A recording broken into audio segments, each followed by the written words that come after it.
আজকে আমার পোলাওটা খুবই ঝরঝরা হয়েছে। এটা বাসমতি চাল দিয়ে করছি, কিছুই দেই নাই আমি। আমি শুধু করছি বাটার দিছি, প্রথমে বাটার দিয়ে পেঁয়াজটা মানে খুব লাল করছি আর কি, যেটা বেরেস্তা বলে। রেডিমেড বেরেস্তা ব্যবহার করি নাই, তোমার ঘরে মানে পেঁয়াজ 2টা নিছিলাম। তো তার সাথে করছি কি আবার কাঁচামরিচ 4-5টা কাঁচামরিচ পেঁয়াজের সাথে দিয়ে আর লবণ দিয়ে খুব করে ইসে করছি, একদম একদম ভাজা ভাজা করছি। তারপরে চালটা দিছি। তারপর আমি একটু টেস্ট করলাম। হ্যাঁ, আমি একটু টেস্ট করলাম, খুব মানে আমার কাছে খুব ভালো লাগলো।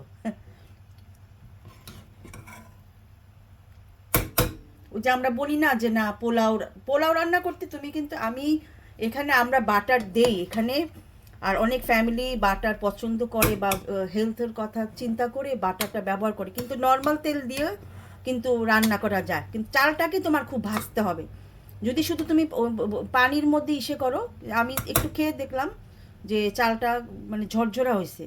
আর আর সরি, গরম পানি তোমাকে অবশ্যই ব্যবহার করতে হবে, গরম পানিটা খুব ইম্পর্ট্যান্ট।